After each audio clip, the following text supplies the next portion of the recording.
Howdy, folks. We're talking about plants.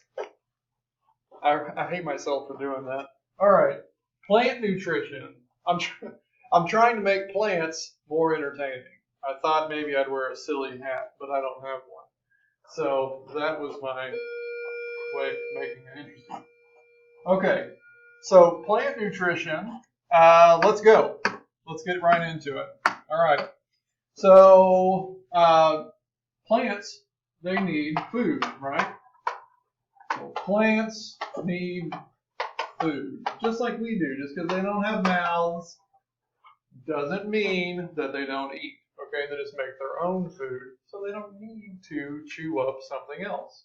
But they still do need food, and the way that they get their food is by making it themselves in a process that we call photosynthesis.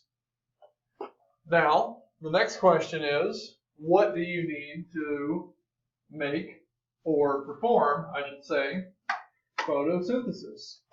Well, you need water, CO2, and sunlight.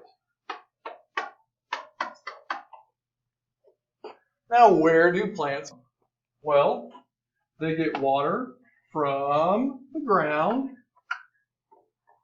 They absorb this water in the ground through their roots. CO2, where do they get that from? They get that from the air. And how do they absorb this CO2 in the air?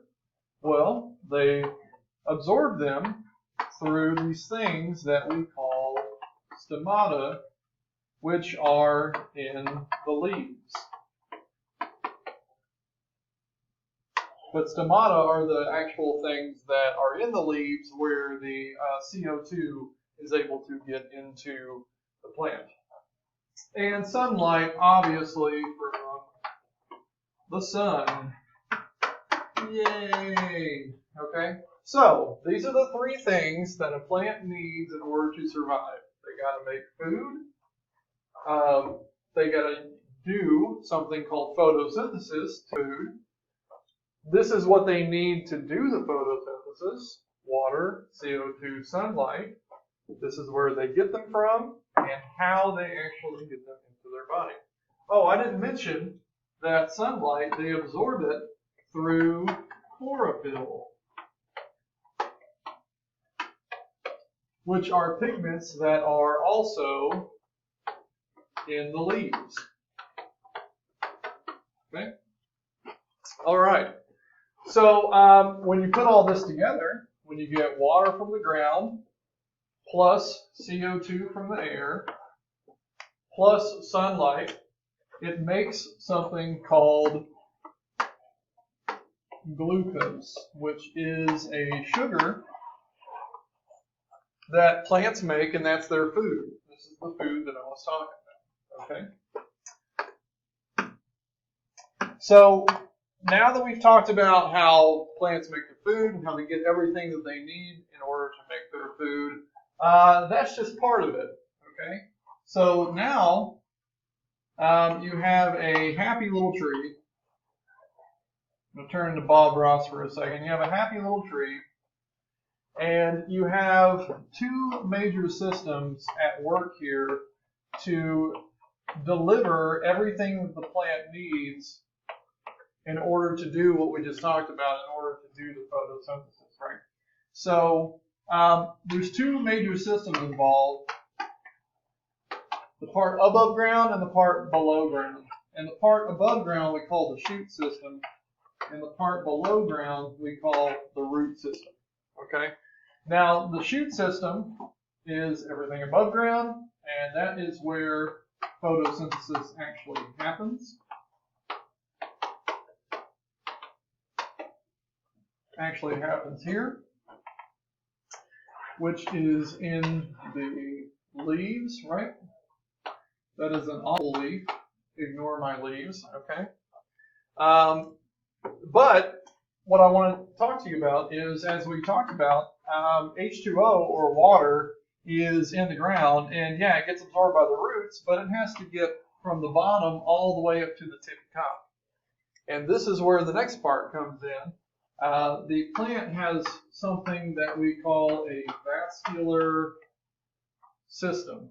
Okay? Now this vascular system is actually made up of two parts, xylem and phloem. So these are the two major components of the vascular system, and it acts a lot like your blood vessels do in your body. So once the water is absorbed by the roots, it has to actually be pumped up all the way up to the tippy top, and this is what xylem is for. So xylem is the tissue that transports water up. It only moves water up because the water is always at the bottom, so xylem only needs to move water in one direction, which is upwards. Okay. Now, once the water goes up here, we have water in the leaf because it came from the roots, pumped up by the xylem into the leaf. Remember, that's where photosynthesis happens. Okay, so we need water. We got that. Check. Sunlight is easy. That's coming in all the time. That's being absorbed by the chlorophyll, also in the leaf, so check on that. The only thing we're missing is CO2. So I told you a second ago that CO2 gets absorbed by stomata, but I didn't tell you what stomata were, okay? So what I'm going to do now is I'm going to tell you what stomata are in a second. First, let me explain what phloem is while I have this up on the screen. Phloem is once this photosynthesis is done, so once we put all three of these together to make glucose and oxygen, the plant will eat the glucose or store the glucose and use it to feed off of, and then it will release the O2 in the atmosphere, and that's how we breathe, right?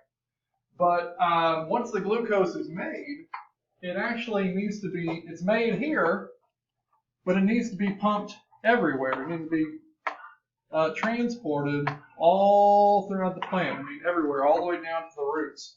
And phloem is the guy that transports glucose up and down, both directions. It'll take it up to the tippy top and also down all the way to the roots because it's needed everywhere. Okay?